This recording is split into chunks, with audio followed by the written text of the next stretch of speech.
বুঝাইতে চান নবী গো,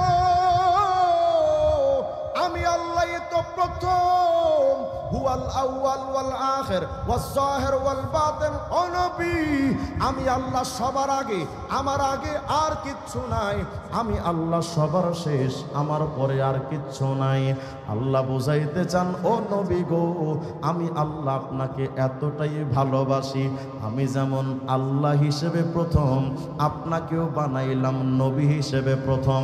আমি যেমন আল্লাহ হিসেবে শেষ, আপনিও তেমন নবী হিসেবে শেষ।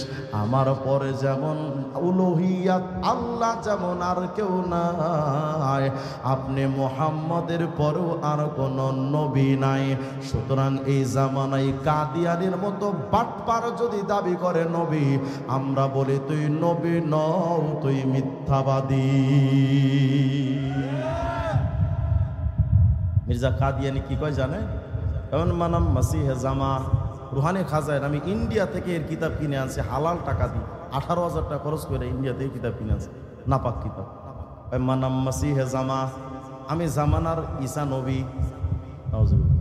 মির্জা কাদিয়ানি কয় মানাম মাসিহে জামা, আমি জামানার ঈসা নবী। আমার নাম কালিমে খুদা, আমি জামানার মুসা নবী। আমার নাম মুহাম্মদ ও আহমদকে মুজতবা বাসদ বলে, আমি মূলত মুহাম্মদ। নাউজুবিল্লাহ। আসতে বলে আর এক জায়গায় কি কয়, মাই আদম হ, আমি আদম আলাইহিস সালাম। রুহানি খাজানে 22 নম্বর খন্ডে লিখছে, মাই আদম হো, মাই নূহ হো, মাই ইব্রাহিম হো, মাই শীত হো, মাই দাউদ হো, মাই মুসা হো, মাই ঈসা হো, মাই মুহাম্মদ হো। আমি বললাম এই তারসেরা যদি এই জামানায় বেঁচে থাকতো হয়তো এটাও বলতো, মাই হিরো আলম টাকলা মুরাব্বি হো। বলেন এ লোকটাকে সুস্থ না টাটকা মিথ্যাবাদী? আপনারা তো জানেন কাদিয়ানি শুধু নিজেকে নবী দাবি করছে, ভুল কথা। কাদিয়ানি নিজেকে খোদাও দাবি করছে। প্রমাণ দেখতে চান? রুহানি খাজান খোলেন 22 নম্বর খণ্ড, লিখেছে রাআইতুনি ফিল মানামি আইনাল্লাহ ওয়া তায়াক্কানতু আন্নানি হু। আমি কাশফে দেখলাম যে আমি নিজেই খোদা, আর আমি বিশ্বাসও করে নিলাম যে আমিই খোদা। বলেন মির্জা কাদিয়ানি মুসলমান না বেঈমান? বুঝাতে চাচ্ছিলাম আমাদের নবী সবার আগের নবী। হযরত আদমকে আল্লাহ বলেন, আদম মুহাম্মদ রে চিনলা কেমনে? আমি এখনো পর্যন্ত মুহাম্মদ রে তো দুনিয়ায় পাঠাই নাই, চিনলা কেমনে তুমি? হযরত আদম বলেন, রব্বুল আলামিন। আচ্ছা বলেন তো আদম আলাইহিস সালামকে আল্লাহ কেমনে চেনেন? জানেন? আদম আলাইহিস সালাম কেমনে নবীকে চেনেন এটা আল্লাহ জানেন না জানেন না? বলেন জানেন না জানেন না? হযরত আদম আলাইহিস সালাম আল্লাহকে বলেন, রব্বুল আলামিন আল্লাহ, আপনি যখন আমারে লাম্মা খলাকতানি বিয়াদিকা, ও আল্লাহ আপনি যখন আপনার কুদরতি হাত দিয়া আমারে বানাইলেন, ওয়া নাফাখতা ফিয়া মির রূহিকা, সম্মানের রূহটা দিয়া যখন আমার মধ্যে আপনি রূহটা ঢুকিয়ে দিলেন। হযরত আদম বলেন, রব্বুল আলামিন আমি মুহাম্মদ রে চিনি কেমনে জানেন?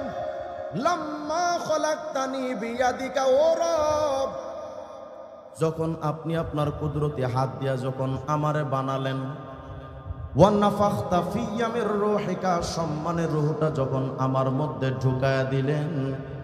রব্বুল আলামিন আমি আদম যখন তাকাইতে শিখলাম, চলতে শিখলাম, বলতে শিখলাম, ফারাআইতু কাওয়ামিয়াল আরশ, আমি আরশের খুঁটিগুলোর দিকে তাকাইলাম। কত কোটি কোটি খুঁটি আরশে আজিমে, কত কোটি কোটি খুঁটি। আয় আল্লাহ, আমি যখন আরশের খুঁটিগুলোর দিকে তাকাইলাম, ফারাআইতু কাওয়ামিয়াল আরশ মাকতুবুন আলাইহা লা ইলাহা ইল্লাল্লাহ মুহাম্মাদুর রাসূলুল্লাহ। আরশে আজিমের খুঁটির দিকে তাকাইলাম, ও রব কোটি কোটি খুঁটির দিকে চাইয়া দেখি প্রত্যেকটা খুঁটির ভেতরে এক পাশে তো আপনি আল্লাহর নাম, আরেক পাশে নবী মুহাম্মদ রাসূলুল্লাহর নাম। তখন আমি বুঝে নিয়েছি মুহাম্মদ সাধারণ কোনো মানুষ নয়। ভাইরা, আমি বুঝাতে চেয়েছি আমাদের নবী আল্লাহর কাছে অনেক প্রিয়, অনেক প্রিয়।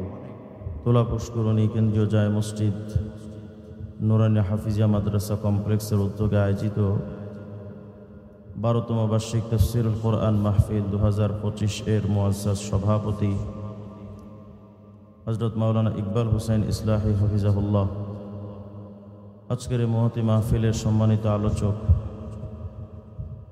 সারা বাংলাদেশের নন্দিত ওয়াইজ হযরত মাওলানা আব্দুল্লাহ আল আমিন হাফিজাহুল্লাহ, উপস্থিত ধর্মপ্রাণ মুসলমান ভাইয়েরা, পর্দার আড়ালের মা এবং বোনেরা, মহান আল্লাহ রাব্বুল আলামিনের শাহী দরবারে লাখ কোটি শুকর যে আল্লাহ তাআলা আপনাদেরকে আমাকে বড় মেহেরবানি করে আজকের এই দ্বীনি মজলিসে আসার বসার তৌফিক দিয়েছেন। এজন্য সে আল্লাহ পাকের দরবারে প্রাণ খুলে শুকরগুজার হচ্ছি। সবাই পড়ি আলহামদুলিল্লাহ। আমরা বড় ভাগ্যবান উম্মত, এতটা ভাগ্যবান যে আল্লাহ পাক আমাদেরকে আখিরি নবীর উম্মত হিসেবে কবুল করেছে। এটা বিরাট বড় নিয়ামত, কিন্তু আমরা এই নিয়ামতের শুকরগুজার হই না। এজন্যই কারণ আমরা আমাদের নবীকে চিনি না। যদি উম্মতে মুহাম্মদী হাবিবে কিবরিয়া মুহাম্মদ আরবি আলাইহিস সালামকে আমরা চিনতাম, তাহলে শুধু এই শুকরিয়া স্বরূপ সারাদিন আল্লাহর প্রশংসায় ব্যস্ত থাকতাম যে আল্লাহ আমাদেরকে আখিরি নবীর উম্মত বানিয়েছেন। কিন্তু আমরা আমাদের নবীকে চিনি না। আমরা চিনি এখন Messi, Neymar, Einstein, Newton, Maxwell, Charles Darwin, Aristotle, Ibn Sina, Vidyasagar, হাবিজাবি, হুমায়ুন আজাদ বেজার, মুরগি কবির, এগুলোরে চিনি, কিন্তু আমরা আমাদের নবীকে চিনি না। আজ আমি আপনাদের সামনে শুধু হুজুরে আকরাম আলাইহিস সালামকে একটু চিনাতে চাই যে তিনি কত দামি মানুষ ছিলেন। বাকি আলোচনায় যাওয়ার আগে আপনাদের কাছে আমার অনুরোধ, যে কয়জন মানুষ অলরেডি এসেছেন একটু পরিবেশটাকে সুন্দর করে গুছিয়ে রাখা। হাদিসের মধ্যে আসছে লিয়ালিয়ানি মিনকুম উলুল আহলামি ওয়ান নুহা, বড়রা সামনে বসবে আর অবুঝ যারা প্রাপ্তবয়স্ক নয় তারা পেছনে থাকবে।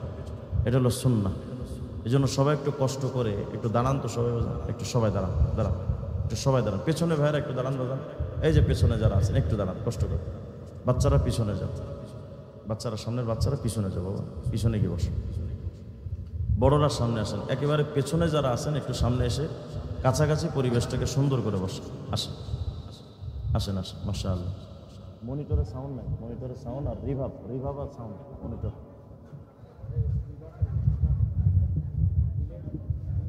ডিলে টিলে না, শুধু রিভাব, ডিলে টিলে কিছু না, ইকোটিও হবে না, ইকোটিও কিচ্ছু না, শুধু রিভাব। বসেন, মাশাআল্লাহ। একটু গলা ছেড়ে চিৎকার দিয়ে বলেন তো আল্লাহু আকবার। আমরা গোলাম কার? আমাদেরকে জীবন্ত রাখেন কে? মৃত্যু দান করেন কে? ফাঁসিতে ঝুলানোর আগে প্রাণ ভিক্ষা দেওয়ার মালিক শুধুমাত্র একমাত্র কে? সাতবক জমিন আসমানের একচ্ছত্র মালিক একমাত্র কে?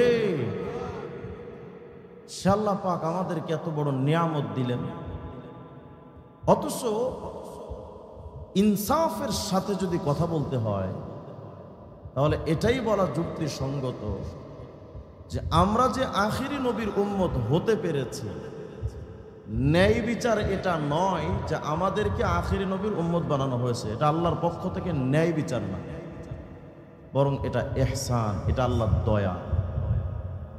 ন্যায় বিচারের আমল যদি হতো তাহলে আমাদের আগে যে সমস্ত উম্মত এসেছিলেন তারা আখিরি নবীর উম্মত হওয়ার যোগ্য ছিলেন। যদি বলেন কেন?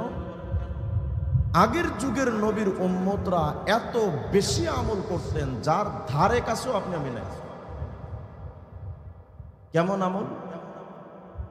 হাফেজ ইমাদউদ্দিন ইবনে কাসির রাহিমাহুল্লাহ তার কিতাব আল বিদা নেহা নামক কিতাবে নিয়ে এসেছেন।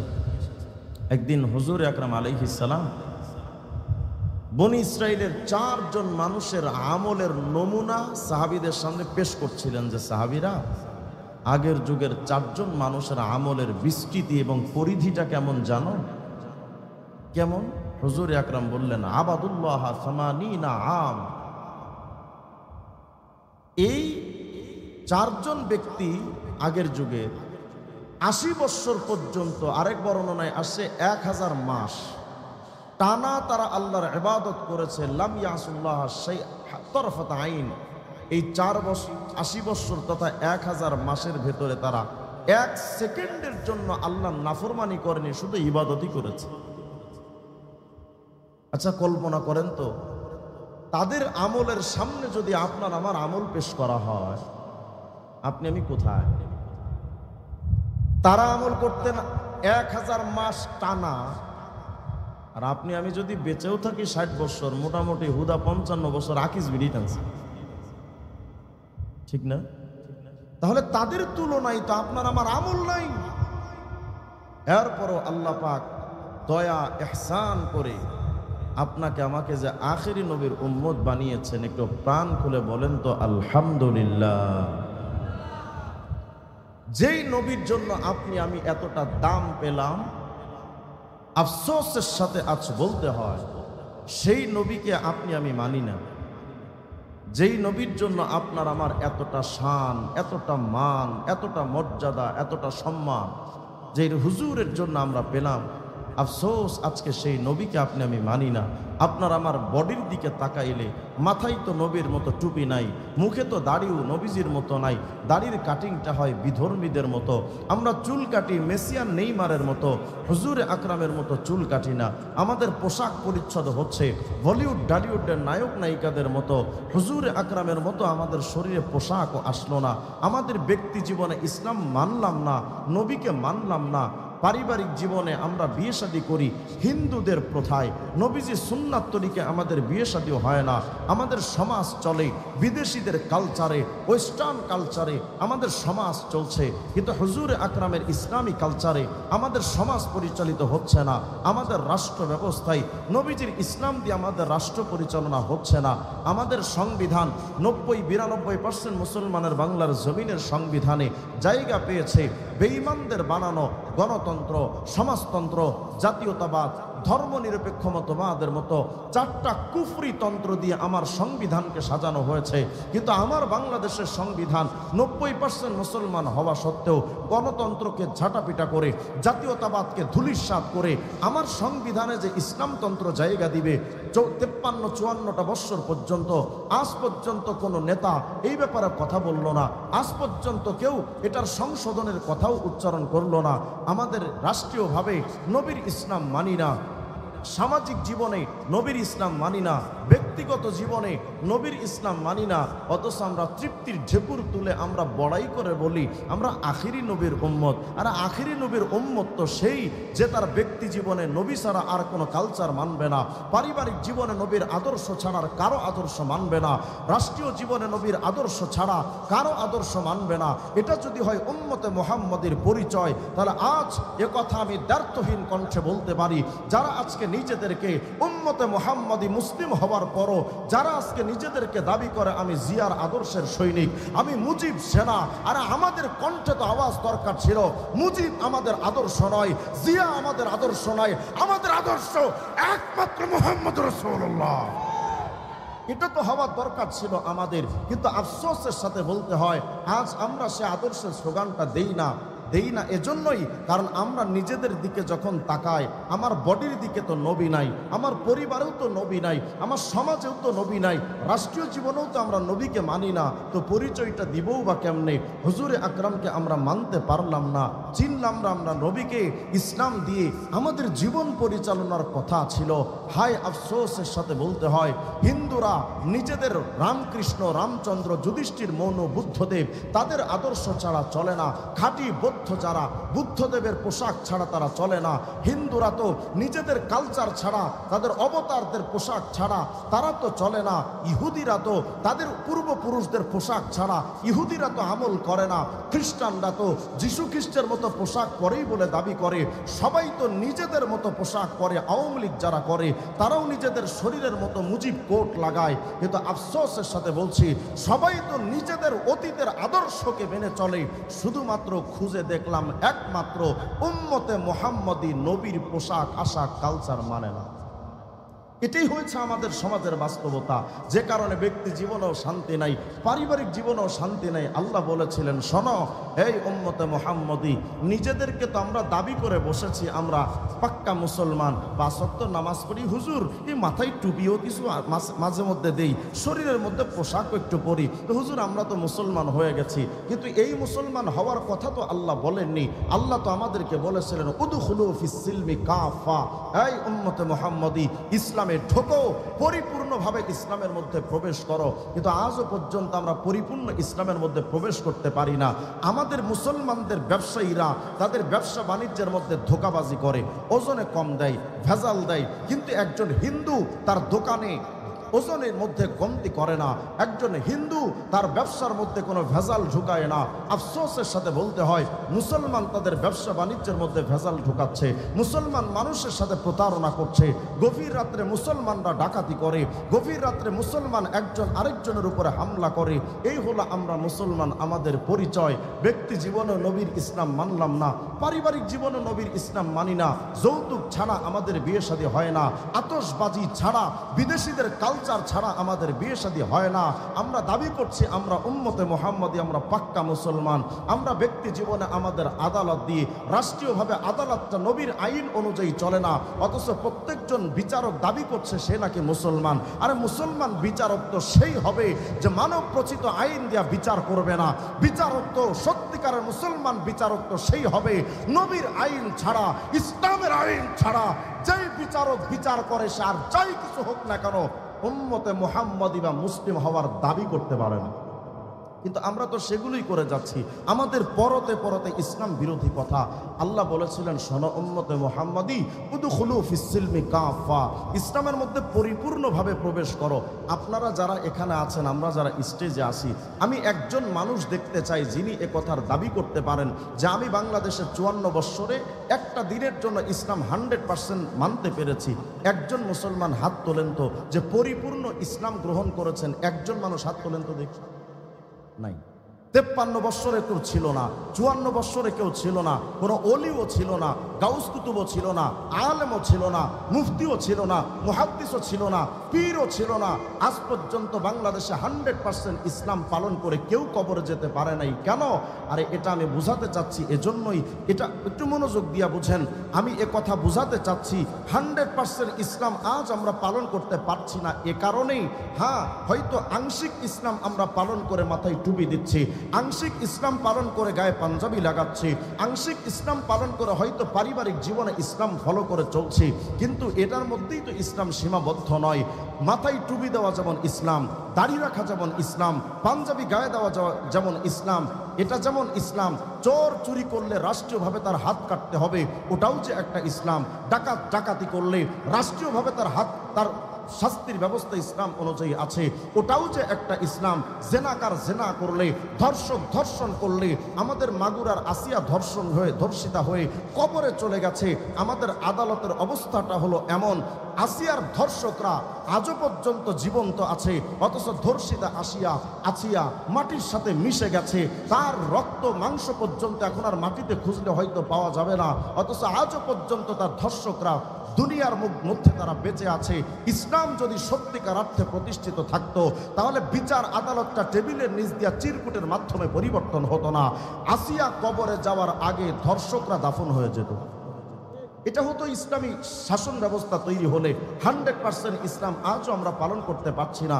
ব্যক্তি জীবনে ইসলাম নাই, পারিবারিক জীবনে ইসলাম নাই, সামাজিক জীবনে ইসলাম নাই, রাষ্ট্রীয় জীবনেও ইসলাম নাই।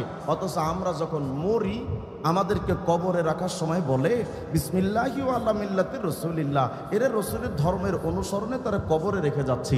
অথচ এই জালেম দুনিয়ায় বেঁচে থাকতে কোনোদিন নবী টুপি মাথায় দেয় নাই, কোনোদিন নবী যে দাড়িটা পর্যন্ত রাখে নাই, গায়ে পাঞ্জাবি পর্যন্ত লাগায় নাই, ব্যক্তি জীবনে ইসলাম মানে নাই, পারিবারিক জীবনে ইসলাম ফলো করে নাই। তার স্ত্রী বেপরদায় চলতো, তার সন্তানরা বদ্দিন হয়ে চলেছে, তার ব্যবসা বাণিজ্যের মধ্যে ভেজাল ছিল। ও পারিবারিক জীবনে ইসলাম মানে নাই, সামাজিক জীবনে তো ইসলাম মানে নাই, রাষ্ট্রীয় জীবনে ইসলামতন্ত্রের রাজনীতি না করে ও গণতন্ত্রের রাজনীতি করত, সমাজতন্ত্রের রাজনীতি করত, জাতীয়তাবাদের রাজনীতি করত, ধর্মনিরপেক্ষ মতবাদের রাজনীতি করত। ব্যক্তি জীবনে ইসলাম ও মানে নাই, পারিবারিক সামাজিক রাষ্ট্রীয় জীবনে কোনো ক্ষেত্রে ইসলাম ইসলাম মানে নাই, অথচ এই কুলাঙ্গার যখন মরার পরে আমরা বলছি বিসমিল্লাহি ওয়া আলা মিল্লাতি রাসূলিল্লাহ, এর রসুলের ধর্মের অনুসরণে তারা কবরে রেখে যাচ্ছি। আল্লাহর সাথে এর চাইতে বড় ধোঁকাবাজি আর প্রতারণা আর কিচ্ছু হতে পারে না। আল্লাহর সাথে আমরা ধোঁকাবাজি করছি। আমরা আমাদের নবীকে চিনলাম না। যদি আমরা নবীকে চিনতাম, এই মাথা থেকে নবীর টুপি পড়তো না। নবীকে যদি চিনতাম, এই মুখের থেকে দাড়িটা সরতো না। নবীকে যদি চিনতাম, পোশাকের থেকে ইসলাম ছুটতো না। নবীকে যদি চিনতাম, ব্যক্তি জীবন থেকে আন্তর্জাতিক অঙ্গন পর্যন্ত কোনো ক্ষেত্রে নবীর অনুসরণটা আমরা বাদ দিতে পারতাম না। কিন্তু আমরা তো নবীকে চিনি নাই, যে কারণে নবীজিকে আমরা মানলাম না। হায় আফসোস, আজকে মুসলমানদেরকে যদি বলা হয় যে ভাই একটু দাড়িটা রাখেন না, একটু মাথায় টুপিটা দেন না, গায়ে একটু পাঞ্জাবি লাগান না, আমাদেরকে জবাব দেই হুজুর বয়স কি এখনো হয়েছে, আরো কিছু কয়েক বছর যাক না হুজুর, এখন তো দাড়ি টুপি রাখতে হুজুর লজ্জা লাগে। শুনে রাখো উম্মতে মুহাম্মদী, যেই দাড়ি টুপি পাঞ্জাবি পড়তে আজ তোমার লজ্জা লাগে, আগামীকাল কিয়ামতের ময়দানে এই দাড়ি টুপি পাঞ্জাবের নূর ছাড়া দাঁড়াইতে ভয়ে ভীত সন্ত্রস্ত হয়ে তোমার ভেতরে ভূমিকম্প তৈরি হবে। ওই জগতে তোমার ওই লজ্জার থাকবে না, তুমি ভীত সন্ত্রস্ত হয়ে ভয়ে তুমি থরথর করে কাঁপতে থাকবে। কিন্তু ওই কিয়ামতের ময়দানে এই টুপিওয়ালা, এই পাঞ্জাবিওয়ালা, এই সুন্নাওয়ালা, ইসলামী শরিয়াওয়ালা কিয়ামতের ময়দানে না তাদের কোনো ভয় থাকবে, না তাদের কোনো পেরেশানি থাকবে, তাদের কোনো পেরেশানিও থাকবে না। লা খাউফুন আলাইহিম ওয়ালা হুম ইয়াহজানুন। উম্মতে মুহাম্মাদি, আফসোসের সাথে বলছি এটা, আজ আমরা তো নবীকে মানলাম না।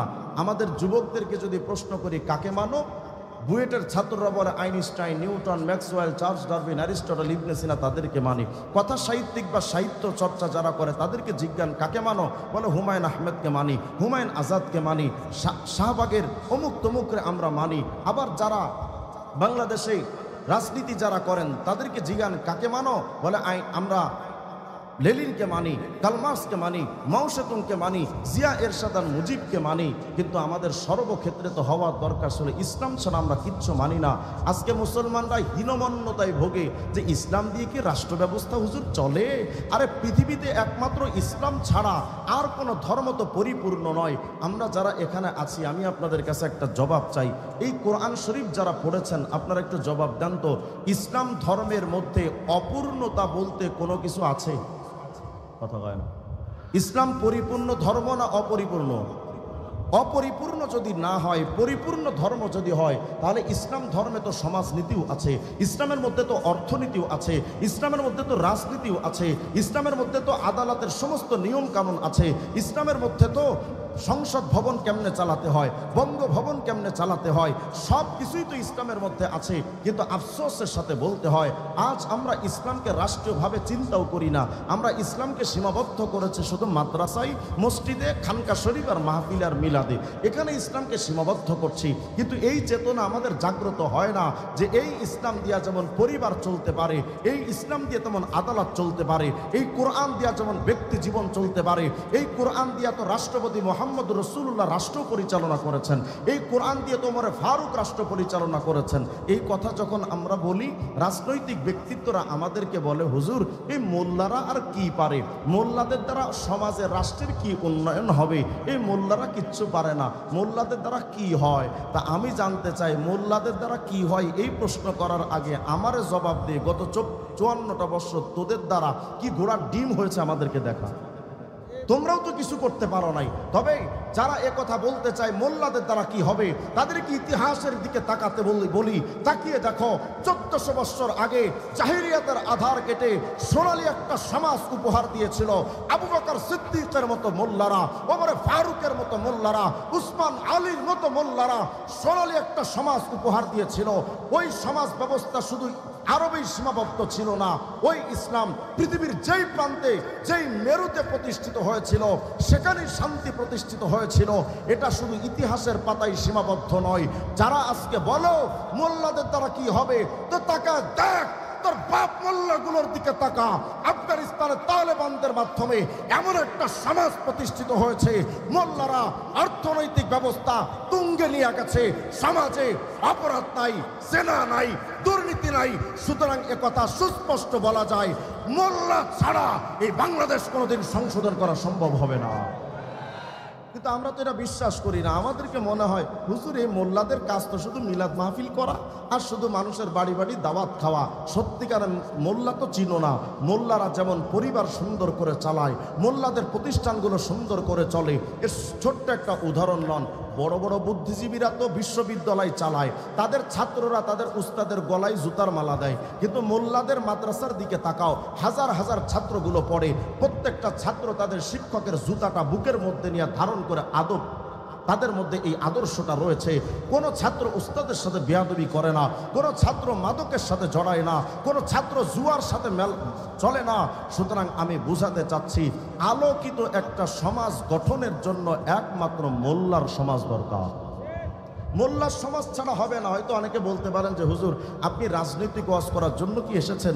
এই কোরআনের প্রত্যেকটা পাতায় পাতায় ভুরি ভুরি আয়াত যদি রাজনীতির থাকে, তাহলে এই কথা তো বলা যায় না এটা রাজনৈতিক আলোচনা, এটা ইসলামিক আলোচনা। আমরা আমাদের সমাজ পরিশুদ্ধ করতে চাই, আমরা চিল্লাই যে যৌতুক বন্ধ করো, ডাকাতি বন্ধ করো, সন্ত্রাসী বন্ধ করো। কিভাবে সম্ভব হবে? অতীতের যত সরকার এসেছিল সবাই তো আমাদেরকে স্বপ্ন দেখিয়েছিল যে আমরা যদি ক্ষমতার মসনদে যাই আমরা চুরি বন্ধ করে দিব, ডাকাতি বন্ধ করব, দুর্নীতি হবে না, সব কিছু মুক্ত একটা সমাজ উপহার দিব। কিন্তু তারাই যখন ক্ষমতার মসনদে আসে সর্বপ্রথম দুর্নীতি করে তারাই বেগমপাড়ায় বাড়ি হাঁকায়। কথা কয় বোঝা গেল তারা সত্যিকার অর্থে তাদের ক্ষমতায় যাওয়ার আগের বুলি একটা, ক্ষমতায় যাওয়ার পরের বাস্তবতা একটা। অতীতে 54টা বৎসর এটাই আমরা দেখে এসেছি। কোন সরকার আমাদের মানুষের আমজনতার ভাগ্যের ফিকিরটা করে নাই। এই জনসমাজ কিভাবে শান্তিতে থাকবে এই ফিকিরটা অতীতের সরকাররাও করে নাই। বর্তমানে ডক্টর ইউনূস সাহেব আছে, উনিও বলছে একই কথা যে আমাদেরকে আর কিছুদিন সময় দেন, আমরা সংস্কার করব, আমরা পরিশুদ্ধ করব, প্রত্যেকটা সেক্টর সুন্দর করে সাজাবো। লিখে রাখেন, এমন ইউনূস যদি কয়েক কোটি একসাথে আসে তবু এই সমাজকে সংস্কার করা সম্ভব নয়। সমাজকে সংস্কার করার জন্য প্রতিটা সেক্টরে একমাত্র নবীজি মুহাম্মদের আদর্শ বাস্তবায়ন করা দরকার। নবীর আদর্শ ছাড়া সমাজ পরিবর্তন হবে না।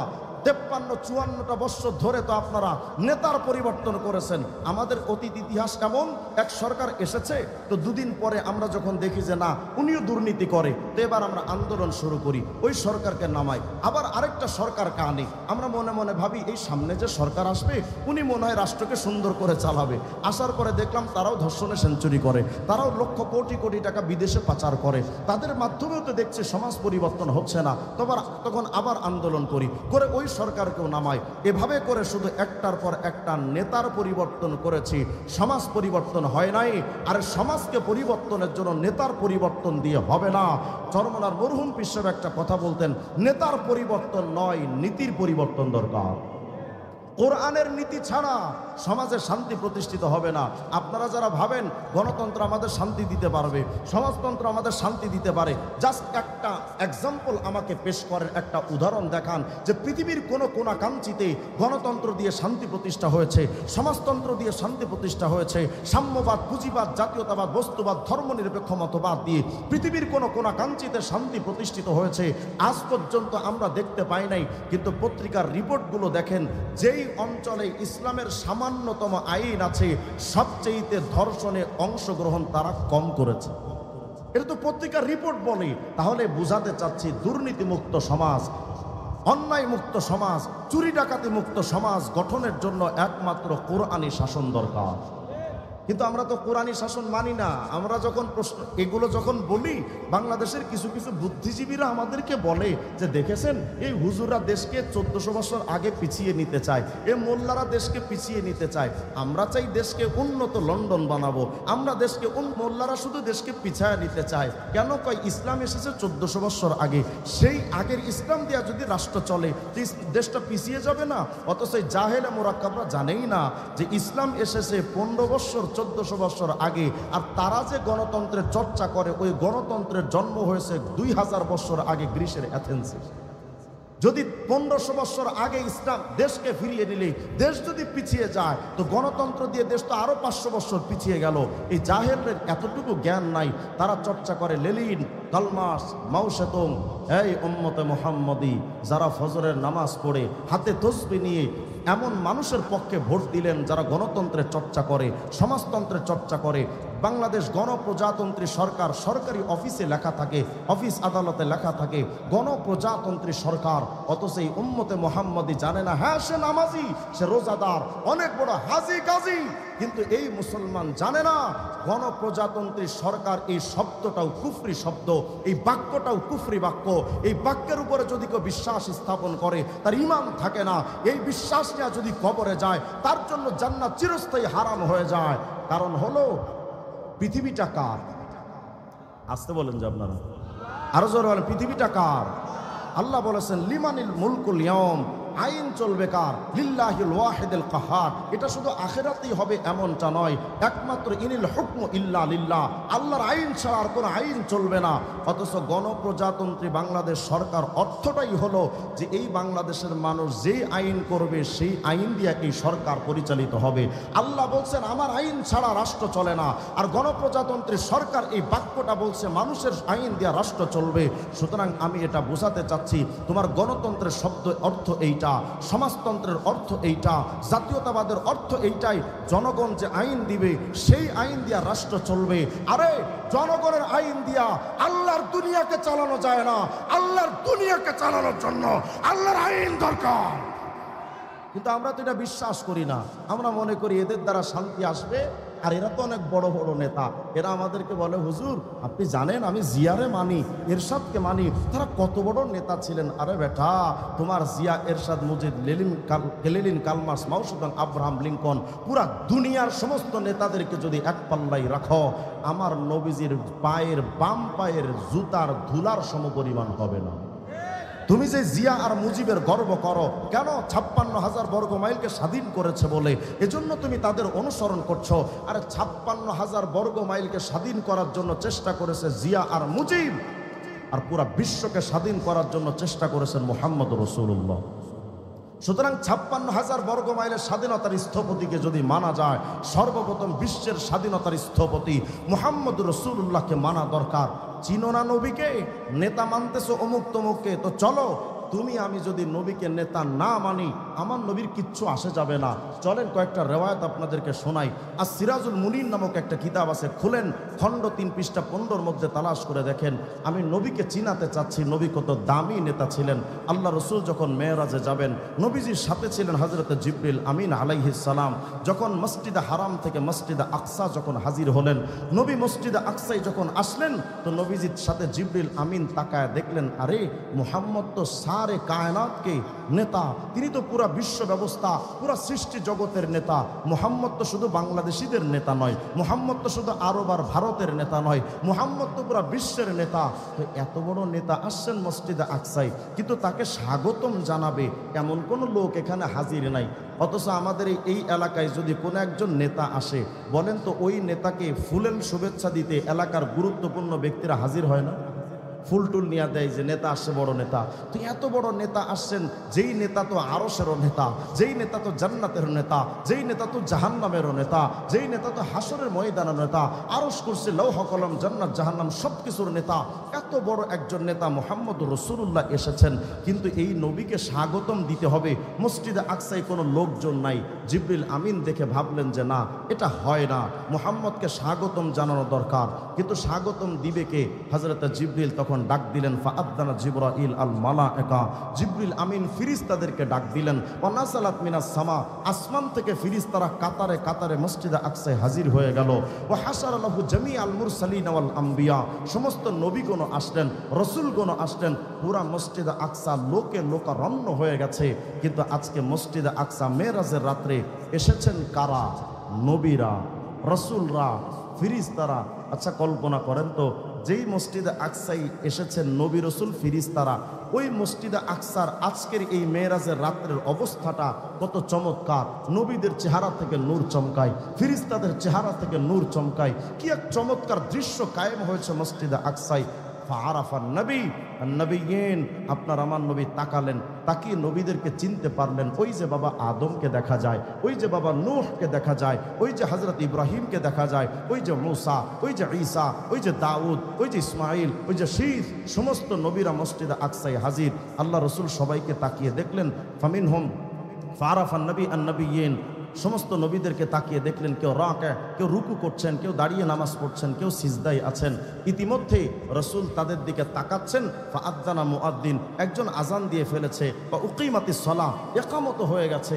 আজান একামতের পর ফাকামু সুফুফা, আজান একামতের পর জামাতের সাথে তো নামাজ পড়তে হয়, জামাতের জন্য দাঁড়িয়ে গেছেন। কিন্তু মুসল্লি কারা? নবীরা, রসুলরা, ফিরিস্তারা। আচ্ছা কল্পনা করেন তো, যেই মসজিদের মুসল্লি নবী রসুল ফিরিস্তারা, লক্ষ লক্ষ মুসল্লি, এই মসজিদের জামাতের গুরুত্বটা কত, কত দামি একটা জামাত। আল্লাহর হাবিবও দাঁড়িয়েছেন, বাবা আদমও দাঁড়ানো, শীতও দাঁড়ানো, নূহ দাঁড়ানো, খলিলুল্লাহ ইব্রাহিম, কালিমুল্লাহ মুসা, রূহুল্লাহ ঈসা, সবাই দাঁড়িয়ে গেছেন। ইয়ানতাজিরুনা মা ইয়াউম্মুহুম, সবাই অপেক্ষমান ছিলেন যে আজকের এই দামি জামাতে ইমামতি করবে কে। বাবা আদম তিনি তো সাহসী করেন না সামনে যেতে, খলিলুল্লাহ ইব্রাহিম তিনিও তো হিম্মত করেন না সামনে যেতে। সবাই দাঁড়িয়ে আছেন, পিনপতন নীরবতা, নিস্তব্ধতার আধার, কেউ সামনে এগিয়ে যায় না। সবাই ভাবতেছেন কে যাবে, কে যাবে, ইমামতি করবে কে। এই উম্মতে মুহাম্মাদি, তোমার নবীকে চেনো যে তোমার নবী কত দামি। সবাই যখন দাঁড়িয়ে আছেন, পুরা মসজিদ ভরা মুসল্লি, নবী রসুল ফিরিস্তাদের দিয়া, হযরতে জিবরিল আমিন তাকায় দেখলেন আদমও যায় না, ইব্রাহিমও যায় না, শীস নূহ কেউ যায় না। হযরতে জিবরিল আমিন আসছেন। ফাআখাযা বিয়াদিহি সাল্লাল্লাহু আলাইহি ওয়াসাল্লাম ফাকাদ্দামা, আপনার আমার রসুলের হাতটা ধরে জিবরিল আমিন বলছেন, মুহাম্মদ আজকের এই দামি জামাতে ইমামতি করতে পারে, আরে এমন যোগ্যতার কার আছে?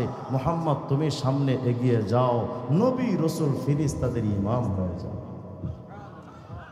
আপনার আমার নবী তো ফিরিস্তাদের ইমাম, আপনার আমার নবী তো নবী রসুলদের ইমাম। আরে হুজুর বলছেন শোনো, এই উম্মতে মুহাম্মাদি, নবীকে চিনলা না? তোমার নবী কত দামি। হুজুর বলেছেন শোনো, কিয়ামতের ময়দানে ইসরাফিল যখন সিংহায় ফুৎকার দিবে, সমস্ত মানুষ তো বেহুশ হয়ে যাবে। দ্বিতীয় ফুৎকারে সবাই যখন জমিন থেকে উঠতে থাকবে, হুজুর বলেন চিনো না আমারে? ফাকুন আউওয়ালা মান তানশাক্কু আনহুল আরদ, এই জমিন ফেড়ে সর্বপ্রথম যিনি কবর থেকে উঠবেন তিনি মুহাম্মদ রাসূলুল্লাহ। শুধু তাই নয়, জামে তিরমিজি হাদিসের কিতাব খোলেন, আপনার কাছে নেতা হলো লেনিন, কালমার্কস, মাও সেতুং, আব্রাহাম লিঙ্কন, জিয়া এরশাদ আর মুজিব। এটা দুনিয়াতে এই নেতাগিরি চলে, কিয়ামতের ময়দানে এই নেতাগিরি চলে না। হুজুর বলেছেন এই জানো কিয়ামতের ময়দানে নেতা কে হবে? আল্লাহর হাবিব বলেন আনা সাইয়্যিদু ওয়ালদি আদম ইয়াউমাল কিয়ামাতি ওয়ালা ফাখর, কিয়ামতের ময়দানে আমি মুহাম্মদ সমস্ত ডাক্তারদের নেতা, সমস্ত ডক্টরদের নেতা, সমস্ত পলিটিশিয়ানদের নেতা, সমস্ত সায়েন্টিস্টদের নেতা, সমস্ত বিজনেসম্যানদের নেতা। আর আরবি বলো, আজমি বলো, দেশি বলো, বিদেশি বলো, নবী রাসূল ফিরিস্তা বলো, জিন আর ইনসান বলো, কিয়ামতের ময়দানে কোন নেতা থাকবে না, শুধুমাত্র নেতা একজনই থাকবেন, তিনি মুহাম্মদুর রাসূলুল্লাহ। ওই নেতার সামনে তো কিয়ামতে দাঁড়ান লাগবে। কিন্তু বিএনপির সামনে যদি নৌকার সিল নিয়ে যান, বিএনপির চেয়ারপারসন জুতা দিবি যাবে। আওয়ামী লীগের সামনে যদি জামাত ইসলামের সিল নিয়ে যান, শেখ হাসিনা জুতা দিবি যাবে। এই যদি হয় দুনিয়ার নেতাদের হালত, তাহলে শোনো, যেই নেতা ছাড়া কিয়ামতে কোনো নেতা থাকবে না, ওই নেতা মুহাম্মদের সামনে টুপির নূর ছাড়া কেমনে দাঁড়াইবা, দাড়ির নূর ছাড়া কেমনে দাঁড়াইবা, পাঞ্জাবি নূর ছাড়া কেমনে দাঁড়াইবা? তুমি আমি নবীর কাছে তো যাইতেও পারবো না মিয়া, কিন্তু কিয়ামতের ময়দানে হয়তো দুনিয়াতে নবীকে তুমি আমি মানলাম না, নবীর ইসলামতন্ত্রের রাজনীতির নিচে আসলাম না, কিন্তু কিয়ামতের ময়দানে হুজুর বলেছেন শোনো, ওয়া বিয়াদি লিয়াউল হামদি ইয়াউমাল কিয়ামাতি ওয়ালা ফখর, কিয়ামতের ময়দানে আমি মুহাম্মদের হাতে একটা প্রশংসার ঝান্ডা থাকবে। মা মিন নাবিয়্যিন ইয়াউমা ইযিন আদম ফামান সাওয়া ইল্লা তাহতা লিওয়াই, আমি মুহাম্মদের প্রশংসার পতাকার ঝান্ডার নিচে কিয়ামতে সমস্ত নবী রাসূলরা পর্যন্ত সে দাঁড়িয়ে যাবে। আর আসতে বলেন সুবহানাল্লাহ। আরে এটা শুধু কিয়ামতের হালত হবে বাজান এমন নয়, কিয়ামতের আগে ঈসা ইবনে মারিয়াম নামক একজন জলিলুল কদর নবী এই দুনিয়াতে আসবেন। তিনি নতুন শরীয়তধারী একজন নবী। হযরত ঈসা আসবেন এই দুনিয়ায়, কিন্তু ঈসা নবী এসে তার নিজের ধর্ম পালন করবেন না।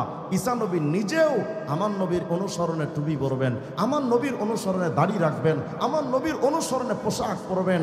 আমি বুঝাতে চাচ্ছি, আহারে উম্মতে মুহাম্মাদি, তোমার যেই নবীকে আগের যুগের নবীরা পর্যন্ত মানতে পারে, তোমার আমার কি হলো যে সেই নবীকে তুমি আমি মানতে পারলাম না? নবী বলেছেন এই যুবক, তুমি পায়ের টাকলু নিচে কাপড় পরবা না, কিন্তু এটা যুব সমাজের ফ্যাশন হয়ে দাঁড়িয়েছে। পায়ে টাকনোর নিচে কাপড় না পরলে আমাদের ভাল লাগে না। নবী বলেছেন বিদেশিদের স্টাইলে তুমি চুল কেটো না। তোমার আমার কাছে এখন মেসি আর নেইমারের কাটিংটা ছাড়া মুহাম্মদের কাটিংটা ভাল লাগে না। উম্মতে মুহাম্মাদি, তুমি তোমার নবীকে কতটুকু কদর করেছো, কতটুকু সম্মান দেখাচ্ছ। তো কি হবে, পুরা দুনিয়া যদি আমার নবীকে সম্মান না করে, আমার নবীর কিচ্ছু আসে যাবে না। কসম বা খোদা, কোটি কোটিবার কসম করে বলছি, পুরা দুনিয়া যদি আমার নবীকে সম্মান না দেয়, আমার নবীর সম্মানে এক বিন্দু পরিমাণ কমতি আসবে না। কেন? কারণ পুরা দুনিয়া যদি নবীকে সম্মান না করে, আমার আল্লাহ নিজে আমাদের নবীকে সম্মান করে। আসতে বললেন সুবহানাল্লাহ। প্রমাণ দেখতে চান যে আল্লাহ সম্মান করেন তার নবীকে? এই যে কোরআন শরীফ খোলেন, প্রতিটা পাতায় পাতায়, প্রতিটা আয়াত আয়াতে আল্লাহ তার হাবিবকে কতটা সম্মান দিয়েছেন, কতটা ইজ্জত দিয়েছেন। এই কোরআন শরীফে বড় বড় নবীদেরকে আল্লাহ নাম ধরে ধরে ডেকেছেন। ইয়া আদম, ইয়া নূহ, ইয়া ইব্রাহিম, ইয়া ঈসা, ইয়া মূসা, এভাবে নাম ধরে ধরে ডেকেছেন। কিন্তু আই ক্যান চ্যালেঞ্জ, এই কোরআন শরীফ আপনার হাতে দিয়ে দিলাম, পুরা কোরআন শরীফ আপনি যদি তাকান, একটা জায়গা দেখাতে পারবেন না যেখানে তার নবীকে ইয়া মুহাম্মদ বলে আল্লাহ ডেকেছেন। একটা আয়াত আপনি দেখাতে পারবেন না। অথচ বড় বড় নবীদেরকে আল্লাহ ডেকেছেন এভাবে, ইয়া আদম উসকুন আনতা ওয়া যাওজুকাল জান্নাহ, ইয়া নূহ ইহবিত বিসালামিন মিন্না বারাকাতিন আলাইক, ইয়া ইব্রাহিম কদ সাদ্দাকতার রুয়া, ইয়া যাকারিয়া ইন্না নুবাশশিরুকা বিগুলামিন ইসমুহু ইয়াহইয়া, ইয়া ইয়াহইয়া খুদিল কিতাবা বিকুওয়া, ইয়া যাকারিয়া ইন্না নুবাশশিরুকা বিগুলামিন ইসমুহু ইয়াহইয়া, ইয়া দাউদ ইন্না জাআলনাকা খলিফাতান ফিল আরদ ফাহকুম বাইনান নাস বিল হক্কি ওয়া লা তাত্তাবি'ল হাওয়া ওয়া মা তিলকা বিয়ামিনিকা ইয়া মূসা, ইয়া ঈসা ইন্নী মুতাওয়াফিকা ওয়া রাফিউকা ইলাইয়া। এভাবে করে সব নবীদের আল্লাহ নাম ধরে ধরে ডেকেছেন। কিন্তু আপনার আমার নবীকে যখন আল্লাহ ডাকার প্রয়োজন হয়েছে, আল্লাহ পাক নাম ধরে ইয়া মুহাম্মদ বলে ডাকেননি। অত্যন্ত সম্মানের সাথে, আজমত আর হুরমতের সাথে, মোহাব্বত আর দরদের সাথে, ভালোবাসা আর নম্রতার সাথে অত্যন্ত চমৎকার করে এভাবে ডাকতেন, ইয়া আইয়ুহান নবী হাসবুকাল্লাহ, ইয়া আইয়ুহার রাসূল বাল্লিগ মা উনজিলা ইলাইক, ইয়া আইয়ুহাল মুজাম্মিল কুমিল লাইলা ইল্লা কালিলা, ইয়া আইয়ুহাল মুদাথ্থির কুম ফাআনজির, ইয়াসিন ওয়াল কুরআনিল হাকিম। এভাবে করে আল্লাহ তার উপাধি ধরে ডেকেছেন। কিন্তু ইয়া মুহাম্মদ বলে একটা বারও আল্লাহ ডাক দিলেন না। বুঝাতে চাচ্ছি, শুধু তাই নয়, আপনাদের এই এলাকায় যদি সম্মানিত কোনো ব্যক্তি আসে, ফর এক্সাম্পল মনে করেন ডক্টর ইউনূস সাহেব আসলেন এই এলাকায়, উনি যখন বক্তব্য দেওয়ার সময় আসবে, এখানে কেউ কি দাঁড়িয়ে বলবে এ কথা যে আমাদের এলাকায় ইউনূস আসছে, ইউনূস ইউনূস বক্তব্য দেন, এভাবে বলবে? সবাই বলবে এভাবে, যেহেতু তিনি সম্মানিত ব্যক্তি, বলবে প্রধান উপদেষ্টা প্রফেসর ডক্টর ইউনূস সাহেব, ঠিক না? শব্দ ক্ষেত্রে তারা উপাধি শব্দ দিয়ে সুন্দর শব্দে তারা ডাকবে, উপাধি ছাড়া ডাকে না। এই যদি হয় দুনিয়ার নিজাম যে সম্মানিত ব্যক্তিদেরকে উপাধি ধরে ডাকতে হয়, নাম উচ্চারণ করার ক্ষেত্রেও সাথে সাথে উপাধি বলতে হয়, এই যদি হয় দুনিয়ার সিস্টেম, তো কোরআন শরীফ খোলেন না বাজান, প্রত্যেকটা জায়গায় যেখানে আল্লাহ তার হাবিবকে মুহাম্মদ শব্দ উচ্চারণ করেছেন, কোথাও রসুল্লাহ বা খাতামুন নবীন ছাড়া, উপাধি ছাড়া বলেন নাই। যেমন দেখেন আল্লাহ বলছেন, ওমা মুহাম্মাদুন ইল্লা রাসূল কদ খালাত মিন ক্বাবলিহি রাসূল মুহাম্মাদুর রাসূলুল্লাহ ওয়াল্লাযীনা মাহু আশিদ্দাউ আলাল কুফার মা কানা মুহাম্মাদুন আবা আহাদিম মির রিজালিকুম ওয়ালাকিন রাসূলুল্লাহ ওয়া খাতামুন নবিয়্যিন। সুবহানাল্লাহ বলবেন না? আরে যেই নবীকে এতটা সম্মান আমার আল্লাহ নিজে দেন, সেই নবীর দাড়িটা কাইটা সেলুনে ফালায়া মানুষের পায়ের তলায় নবীর দাড়িটা জুতার নিচে দিয়া আপনি নবীকে কতটা অপমান করেন বাবা? আপনি কতটা অপমান করেন যে নবীকে, যে নবীর সেই মহাব্বতের দাড়িটাকে আপনি মানুষের পায়ের জুতার নিচে দিয়ে দেন।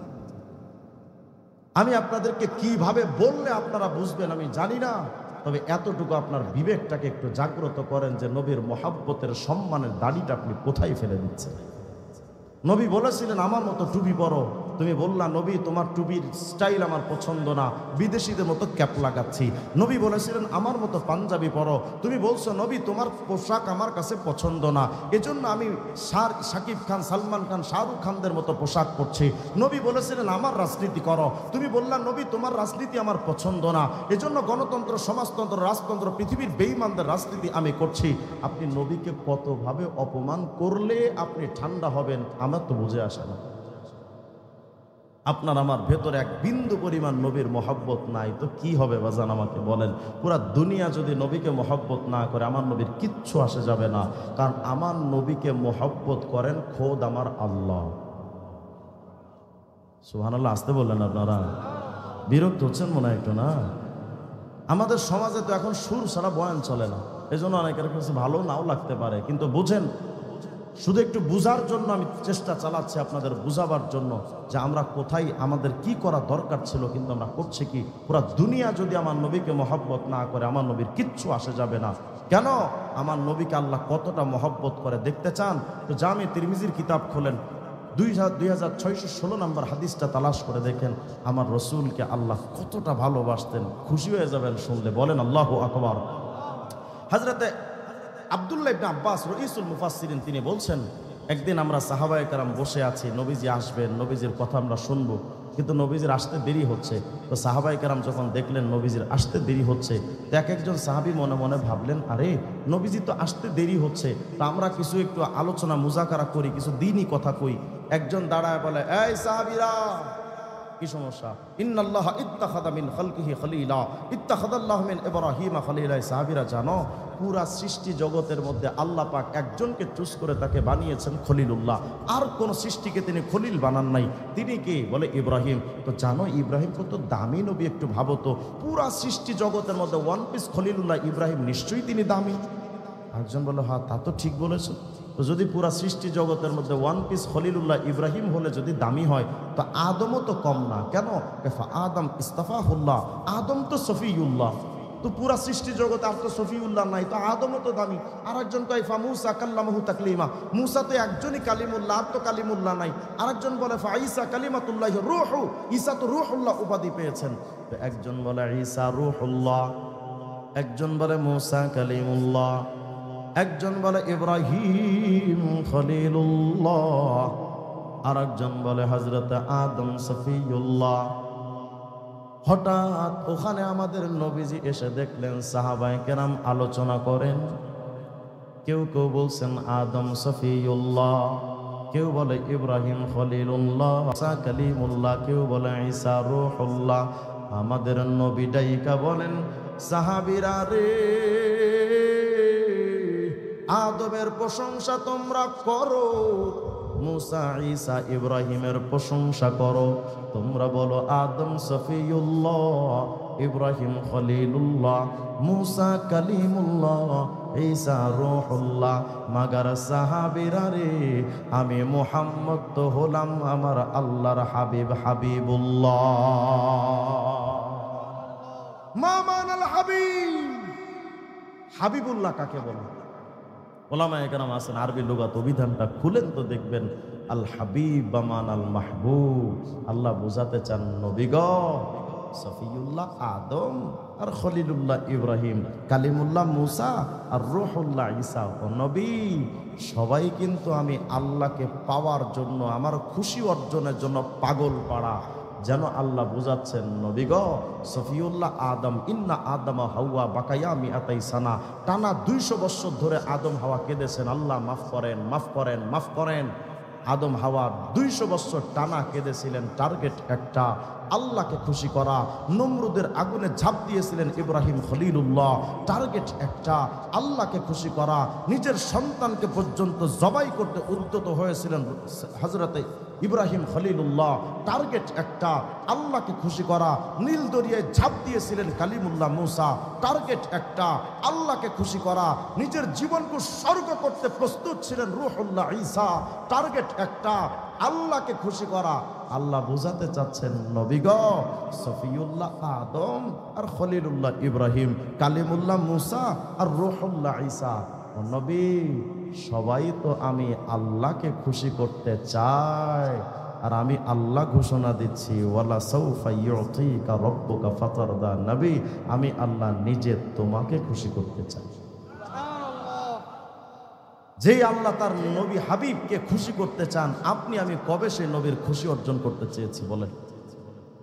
মাথার দিকে তাকাইলে নবীর সুন্নাহ নাই। আমাদের হালতটা হলো এমন, হুজুর সুন্নাত ফরজ তো না, ওয়াজিব তো না, সুন্নাত, আরে হুজুর রাখেন এগুলো দেখ মনে পড়ে। আর সাহাবীদের ঈমান কেমন ছিল? হ্যাঁ আমার নবী সুন্নাত, আরে সুবহানাল্লাহ আমার নবী সুন্নাত, এটা তো ছাড়া যাবে না, পুরো দুনিয়া উল্টে গেলেও। এই হলো তাদের ঈমান আর আমার ঈমানের মধ্যে তফাৎ, পার্থক্য এখানেই। চিনলেন না নবীকে? মেসির প্রেমে তুমি পাগল যুবক ভাই, ভাবতেছো মেসি আর নেইমারের নাম ফিফা টুর্নামেন্টের কত গুরুত্বপূর্ণ জায়গায় স্থান পায়, কিন্তু তুমি জানো না তোমার নবীর নামটা কত উপরে উঠে আছে, তুমি জানো না। খোলো আল্লামা কাসতালানির আল মাওয়াহিবুল লাদুনিয়া ২য় নম্বর খণ্ডটা তালাশ করে দেখো, পাইবা তোমার নবীর নাম কত উপরে। আল্লাহ পাক একদিন আয়াত নাজিল করলেন, নবী গো রফানা লাকা যিকরাক, নবী আপনার শান, আপনার মান, আপনার ইজ্জত, আপনার দাম নবী আমি আল্লাহ অনেক অনেক অনেক অনেক উপরে উঠাবো। সুবহানাল্লাহ। তো যেই নবীর শান মান ইজ্জতের উঠানোর জিম্মাদার আল্লাহ, পুরা দুনিয়ার নাস্তিকরা মিলেও যদি নবীর বদনাম করে, আমার নবীর কিচ্ছু আসা যাবে না, কথা কয় না। কিন্তু প্রশ্ন ওই জায়গায় না, প্রশ্ন তো আমার একটা জায়গায়, আল্লাহ তার রসুলের ইজ্জত হেফাজত করবেন এ কথা ঠিক, কিন্তু আমার বাংলাদেশে ৫৪ বছর যাবৎ যেই নেতারা আসলো, যেই সরকাররা আসলো, আজ পর্যন্ত কোন সরকার নবীর ইজ্জতের ব্যাপারে একটা আইন পাশ করলো না। অথচ তার আইন পাশ করেছে, জিয়ার বিরুদ্ধে কথা বললে তার ব্যাপারে বিচার হবে, মুজিবের বিরুদ্ধে কথা বললে তার ব্যাপারে বিচার আছে, তাদের নেতাদের বিরুদ্ধে কেউ কথা বললে সশ্রম কারাদণ্ডের আইন পর্যন্ত আছে। এই যদি হয় দুনিয়ার নিয়ম, তাহলে আমাদের একটা দাবি হওয়ার কথা, আর জিয়ার চাইতে আমার নবী বড়, মুজিবের চাইতে আমার নবী বড়। জিয়ার সাথে মুজিবের জন্য যদি আইন থাকতে পারে, পার্লামেন্টে নবীর ইজ্জতের ব্যাপারে আইন হওয়া দরকার। নবীর যেই কটূক্তি করবে ওরা যেখানে পাওয়া যাবে জীবন্ত পুঁতে ফেলা দরকার। আইনটা তো হবার দরকার ছিল, কিন্তু আজ পর্যন্ত কোন সরকার আইন পাশ করলো না। অথচ এই নেতারা যখন ক্ষমতায় আসার আগে নির্বাচনের সময় আসবে, দেখবেন এই নেতারা আবার আসবে, আইসা বলবে ভাইরা আল্লাহ রসুলের নামে আমার একটা ভোট দিয়ে। কথা বলেন, ওরা নবী দোহাই দিয়া ভোট চাইতে আসবে। ৫৪ বছর পর্যন্ত ওরা নবীর ইজ্জতের ব্যাপারে আইন পাশ করে নাই। তুমি এরা পুরা দুনিয়ার মানুষ যদি আইন পাশ না করে, আমার নবীর কি আসে যাবে আমাকে বলেন?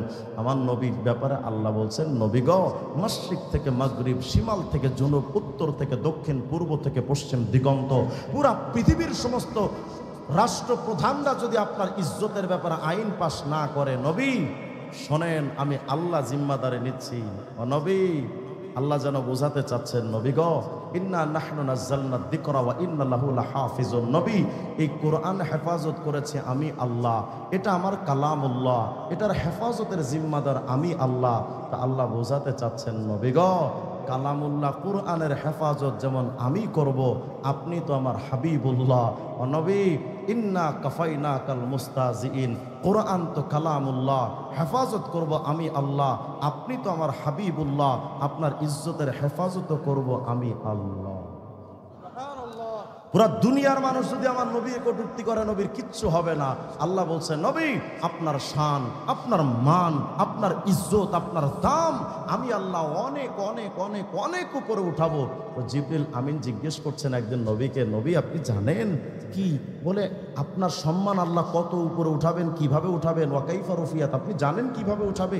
তো জিবরিল আমিনকে নবীজি বলছেন, না জিবরাইল আমি তো জানি না। আল্লাহ সাথে সাথে ওহী নাজিল করছেন, এই জিবরাইল আমার হাবিবকে জানায় দাও, নবী গো আপনার সম্মান কিভাবে আমি উঠাবো জানেন? এটা বোঝানোর জন্য ছোট্ট একটা এক্সাম্পল দিই। আপনাদের এই এলাকার যেই ছেলেরা মেয়েদের সাথে প্রেম করে, দেখবেন ওই ছেলেরা নিজেদের হাতের মধ্যে মেয়ের নামের শুরু অক্ষর আর নিজের নামের শুরু অক্ষর নিয়ে লিখে মাঝখানে একটা প্লাস দিয়ে, ফর এক্সাম্পল এভাবে লেখে S+M, লেখে না? কথা কয় না? শুধু হাতে না, বুকের মধ্যেও ট্যাটু করে। কথা কয় না? দেওয়ালে দেওয়ালে লেখে। আরে শুধু দেওয়ালে দেওয়ালে কিনা, বাথরুমে লেখা রাখে। মানে ছেলেটা বোঝাতে চায় আমার নামের পাশে যার নাম সে তো আমার প্রেমিকা, আমার প্রেমাস্পদ, আমার ভালোবাসার মানুষ। আল্লাহ বোঝাতে চান, ও নবী, দুনিয়ার ভালোবাসার নিজাম সিস্টেম যদি এমন হয় নামের পাশে নাম রাখা, তো আমি আল্লাহ এটা বাদ দেব কেন? ও নবী, ওরফা না লাকা যিকরাকা আই ইদা দুকিরিতু দুকিরিতা মাই। ও নবী, সাতবক জমিন আসমানের পুরা সৃষ্টি জগতে যেখানে যেখানে আমি আল্লাহর নাম উচ্চারিত হবে, সেখানে সেখানে আপনি মুহাম্মদের নামও উচ্চারিত হতে থাকবে। যুবক ভাই, তুমি তো মেসি নেইমারের প্রেমে পাগল যে তাদের নাম এত উঁচু জায়গায়। তো চলো আমি মাওয়াহিবুল্লাহ দুনিয়ার ওই রেওয়াজটা আপনাদেরকে শোনাই যে নবীর নাম কত উপরে আছে। তোমার মেসি আর নেইমার যাই হোক না কেন, পৃথিবী ছাড়া তারা আকাশে উঠতে পারবে না, আকাশে উঠলেও প্রথম আসমানে যেতে পারবে না, নক্ষত্রপুঞ্জ পৌঁছতে পারবে না ওরা, ইকারাসে যেতে পারবে না ওরা, কালপুরুষ নিহারিকায় পৌঁছতে পারবে না ওরা। কিন্তু আপনার আমার নবীর নামটা কত উপরে জানেন? হযরত আদম আলাইহিস সালাম একদিন আল্লাহকে বলছেন, আল্লাহ 200 বছর ধরে তো আল্লাহ কেঁদেছেন হযরত আদম যে আল্লাহ মাফ করেন, মাফ করেন, মাফ করেন। আল্লাহ ক্ষমার সিদ্ধান্ত দেন না। এবার হযরত আদম আলাইহিস সালাম আল্লাহকে বলছেন, আল্লাহ আল্লাহুম্মা আসআলুকা বিহাক্কি মুহাম্মদ। সুবহানাল্লাহ বলবেন না? হযরত আদম বলছেন, আল্লাহ আমি আদম তো 200 বছর ধরে কাঁদছি, মাফ তো করেন নাই। আল্লাহ আজকে আমি আদম আপনার কাছে চাচ্ছি, মালিক আপনি আমাকে মুহাম্মদের ওসিলায় মাফ করে দেন। আল্লাহ রাব্বুল আলামিন জিজ্ঞেস করলেন, ইয়া আদম ওয়া কাইফা আরাফতা মুহাম্মাদ? আদম, মুহাম্মদ রে তুমি চিনো কেমনে? ওয়ালাম আখলুকুহু আইফিদ দুনিয়া, এখনো তো আমি মুহাম্মদকে সৃষ্টি করি নাই, মানে দুনিয়াতে সৃষ্টি করি নাই। মুহাম্মদ আরবি কিন্তু আমাদের আদমের আগেরও নবী। সুবহানাল্লাহ। আমরা তো মনে করি আমাদের নবী মনে হয় শুধু আখেরি নবী, এটা মনে করি না? ভুল কথা। দারুল দেওবন্দের বাণী কাসেম নানুতুবি রহমতুল্লাহ একটা কিতাব লিখেছেন তাহদিরুন নাস। এই কিতাবটা যদি পড়েন তো দেখবেন হযরত কাসেম নানুতুবি এটা প্রমাণ করেছেন, দুনিয়ার মানুষেরই আমাদের নবী শুধু আখেরি নবী না, আমাদের নবী তো আদমেরও আগের নবী, আমাদের নবী তো সমস্ত নবীদেরও নবী। প্রমাণ, আমাদের নবীকে একদিন প্রশ্ন করা হয়েছে, নবী ওয়া কাইফা রুফিয়াত, আপনি কখন থেকে নবী? হযরত আদম আমাদের নবী বলেন, সাহাবীরা রে আমি কখন থেকে নবী তোমরা জানো না? আনা নাবিয়্যুন ওয়া আদম বাইনার রূহি ওয়াল জাসাদ। এই আমি মুহাম্মদ তো তখনও নবী ছিলাম যখন আদমরে মাত্র বানানো হইতেছে। আস্তে বলেন সুবহানাল্লাহ। আল্লাহ যেন বুঝাইতে চান, নবী গো আমি আল্লাহ তো প্রথম, হুয়াল আউয়াল ওয়াল আখির ওয়াজ জাহির ওয়াল বাতিন। ও নবী আমি আল্লাহ সবার আগে, আমার আগে আর কিচ্ছু নাই, আমি আল্লাহ সবার শেষ, আমার পরে আর কিচ্ছু নাই। আল্লাহ বুঝাইতে চান, ও নবী গো আমি আল্লাহ আপনাকে এতটাই ভালোবাসি, আমি যেমন আল্লাহ হিসেবে প্রথম আপনাকেও বানাইলাম নবী হিসেবে প্রথম, আমি যেমন আল্লাহ হিসেবে শেষ আপনিও তেমন নবী হিসেবে শেষ, আমার পরে যেমন উলুহিয়াত আল্লাহ যেমন আর কেউ নাই, আপনি মুহাম্মদের পরেও আর কোনো নবী নাই। সুতরাং এই জামানায় কাদিয়ানির মতো বাটপার যদি দাবি করে নবী, আমরা বলি তুই নবী নও, তুই মিথ্যাবাদী। মির্জা কাদিয়ানি কি কয় জানে?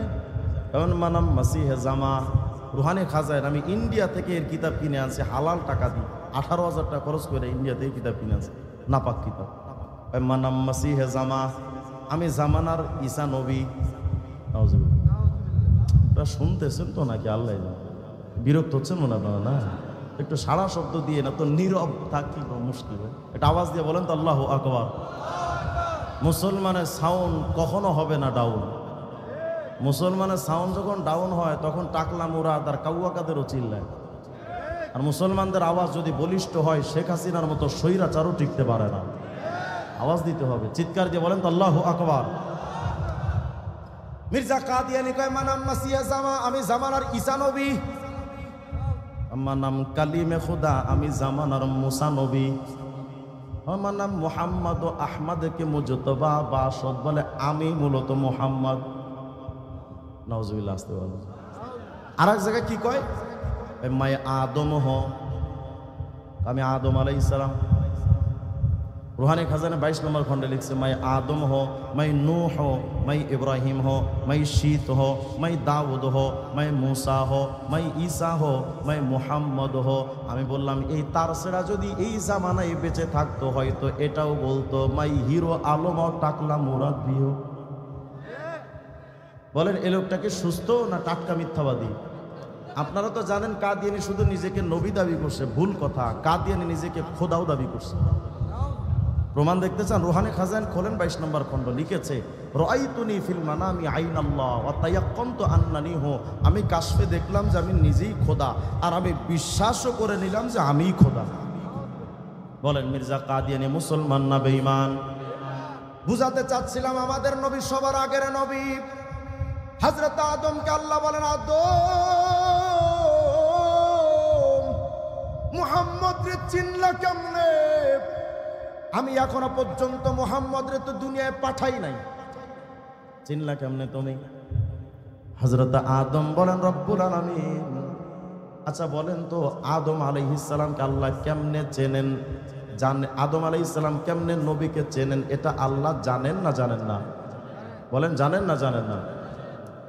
হযরত আদম আলাইহিস সালাম, রব্বুল আলামিন লাম্মা খলাকতানি বিয়াদিকা, ও রব আপনি যখন আমার, এদিকে একটু তাকান, একটু আসবেন উনি, মাশাআল্লাহ, নারায়ে তাকবীর। আপনাদের আজকের প্রধান মেহমান, আপনাদের সকলের প্রিয় মানুষ আব্দুল আল আমিন হাফিজাহুল্লাহ, উনি চলে আসছেন। একটু আওয়াজ দিয়ে বলেন আল্লাহু আকবার, আরো জোরে আল্লাহু আকবার। বসেন, এদিক তাকান, একটু মনোযোগ দেন। হযরত আদম আলাইহিস সালাম আল্লাহকে বলেন, রব্বুল আলামিন আল্লাহ, আপনি যখন আমারে লাম্মা খলাকতানি বিয়াদিকা, ও আল্লাহ আপনি যখন আপনার কুদরতি হাত দিয়া আমারে বানাইলেন, ওয়া নাফাখতা ফিয়া মির রূহিকা, সম্মানের রূহটা দিয়া যখন আমার মধ্যে আপনি রূহটা ঢুকিয়ে দিলেন। এদিকে একটু তাকাবেন, না শেষ করে দিব আমি এই রেওয়াজটা, তো শেষ করি একটু, এদিক তাকান, আওয়াজ দিয়ে বলেন আল্লাহু আকবার। হযরত আদম বলেন, রব্বুল আলামিন আমি মুহাম্মদ রে চিনি কেমনে জানেন? লাম্মা খলাকতানি বিয়াদিকা, ও রব যখন আপনি আপনার কুদরতি হাত দিয়া যখন আমারে বানালেন, ওয়া নাফাখতা ফিয়া মির রূহিকা, সম্মানের রূহটা যখন আমার মধ্যে ঢুকায়া দিলেন, রব্বুল আলামিন আমি আদম যখন তাকাইতে শিখলাম, চলতে শিখলাম, বলতে শিখলাম, ফারাআইতু কাওয়ামিয়াল আরশ, আমি আরশের খুঁটিগুলোর দিকে তাকাইলাম, কত কোটি কোটি খুঁটি আরশে আজিমে, কত কোটি কোটি খুঁটি। আয় আল্লাহ, আমি যখন আরশের খুঁটিগুলোর দিকে তাকাইলাম, ফারাআইতু কাওয়ামিয়াল আরশ মাকতুবুন আলাইহা লা ইলাহা ইল্লাল্লাহ মুহাম্মাদুর রাসূলুল্লাহ। আরশ আজিমের খুঁটির দিকে তাকাইলাম, ও রব কোটি কোটি খুঁটির দিকে চাইয়া দেখি, প্রত্যেকটা খুঁটির ভেতরে এক পাশে তো আপনি আল্লাহর নাম, আরেক পাশে নবী মুহাম্মদ রাসূলুল্লাহর নাম। তখন আমি বুঝে নিয়েছি মুহাম্মদ সাধারণ কোনো মানুষ নয়।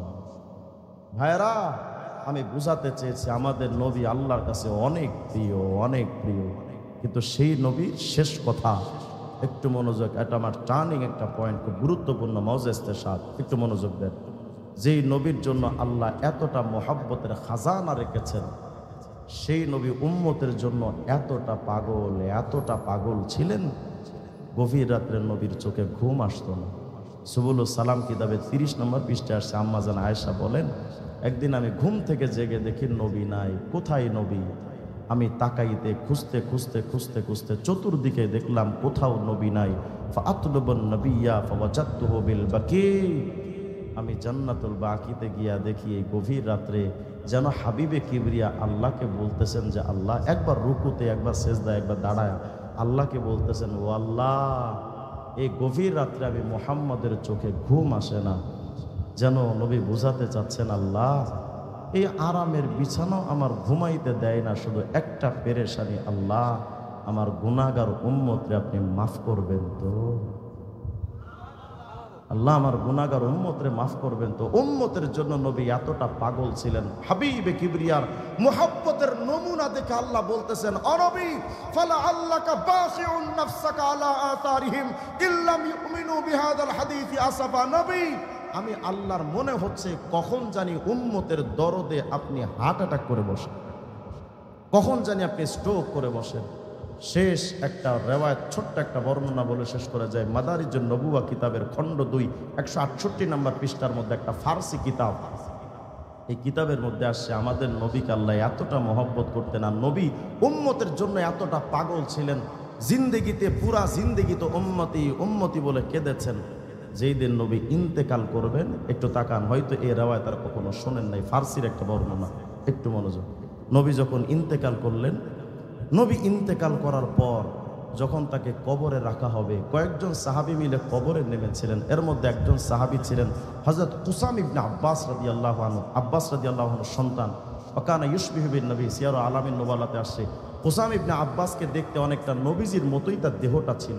উনি কবরে নেমেছেন। তিনি কানা আখিরু মান খারাজা মিন লাহদি রাসূলিল্লাহি সাল্লাল্লাহু আলাইহি ওয়াসাল্লাম, কুসাম সর্বশেষ তিনি নবীর দেহ মোবারক কবরে রেখে তিনি উঠে আসবেন সর্বশেষ। কুসাম বলেন, আমি মনে মনে ভাবতেছিলাম, সারা জিন্দেগি তো সাহাবীদের মনে কষ্ট থাকলে নবীর চেহারা দেখলে মনের কষ্ট দূর হয়ে যেত। এই কুসাম বলেন, মনে মনে ভাবতেছেন যে আজকের পরে তো এই রহমতুল্লিল আলামিনের চেহারা তো আর কোনোদিন দেখতে পারবো না, একটু আখেরি নজরটা একটু নবীজির দিকে তাকায় দেখি না, আর তো দেখার সুযোগ হবে না। হযরত কুসাম বলেন, নজর করদম দর কবর আ হযরত সাল্লাল্লাহু আলাইহি ওয়াসাল্লাম লবহায়ে মুবারক খোদ রামি জম্বানি। হযরত কুসাম বলেন, আমি যখন মনে মনে ভাবলাম উঠে তো চলেই যাব, তা আখেরি নজরটা একটু দেখা তো যায়। হযরত কুসাম বলেন, আমি যখন মায়ার নবীর চেহারা মুবারকের দিকে তাকিয়েছি, আমি দেখতে পাচ্ছি মায়ার নবী নিজের ঠোঁট মোবারক এমন নড়াচড়া করতেছিলেন। আসতে বললেন সুবহানাল্লাহ। হযরত কুসাম বলেন, আমি তো আশ্চর্য হয়ে গেলাম যে নবী আজকেও ঠোঁট নাড়াচ্ছেন কেন। পাস পেশ গোশ দাহা ওয়ে দাশতাম, মুহাদ্দিস দেহলভী রহমতুল্লাহ আলাইহি লিখেছেন। অতঃপর হযরত কুসাম বলেন, আমি আমার কানটারে মায়ান নবীর ঠোঁট মোবারকের কাছে নিলাম, আমি বুঝতে চাচ্ছিলাম, দেখি না নবীজি ফিস ফিস আওয়াজ দিয়া কি বলতেছিলেন। হযরতে কুসাম ইবনে আব্বাস বলেন, শনিদম কে আ হযরত খুদ মি ফরমুদ ইয়া রব্বি উম্মতি উম্মতি। হযরত কুসাম বলেন, আমি যখন দেখতেছি মায়ান নবী কবরে শুয়ে আছেন, আমি কানটা লাগিয়েছি, শুনতে পাচ্ছি ফিস ফিস আওয়াজ দিয়া মায়ান নবী বলতেছিলেন, আল্লাহ আমার গুনাহগার উম্মতরে মাফ করে দেন, মাফ করে দেন। ভাইরা, যেই নবী আপনাকে আমাকে এতটা ভালোবাসতেন, সেই নবীর জন্য আপনার আমার ভালোবাসার নমুনাটা কোথায়? আল্লাহর হাবিব বলেছেন, মান আহাব্বা সুন্নতি ফাকাদ আহাব্বানি। এই আমাকে যদি ভালোবাসতে চাও, আমার মতো একটু টুপিটা পরো, আমার মতো গায়ে পাঞ্জাবি লাগাও, এক মুষ্টি দাড়িটা রাখো, সুন্নাত তরিকায় খানা খাও, সুন্নাত তরিকায় ঘুমাও, সুন্নাত তরিকায় সমস্ত কিছু আঞ্জাম দাও। শুধু ব্যক্তি জীবনে সুন্নাত নয়, সমাজে নবীর সুন্নাত বাস্তবায়ন করো, রাষ্ট্রীয় পর্যায়ে নবীর আইন, নবীর ইসলাম, নবীর সুন্নাত বাস্তবায়ন করো। যদি আমরা এগুলোই করতে পারি, তবেই কিয়ামতে নবীজির সামনে দাঁড়াতে পারবো। আল্লাহ তাআলা আমাদের সবাইকে সুন্নাহময়, সুন্নাহওয়ালা জিন্দেগি দান করেন, বলেন আমিন। ওয়া আখিরু দাওয়ানা আলহামদুলিল্লাহি রাব্বিল আলামিন। আমি হযরতকে বসিয়ে কিছু কষ্ট দিয়ে ফেলেছি, এজন্য ভাইয়ের কাছে আমি ক্ষমা চাই। আল্লাহ তাআলা ওনার শরাফতকে কবুল করেন। আল্লাহ তাআলা যেন ওনার হায়াতে জিন্দেগির মধ্যে নুরানি এক সুন্নাতওয়ালা জিন্দেগি আমাদের সবাইকে দান করেন, বলেন আমিন। ওয়া আখিরু দাওয়ানা আলহামদুলিল্লাহি রাব্বিল আলামিন। আসসালামু আলাইকুম ওয়া রাহমাতুল্লাহি ওয়া বারাকাতুহু।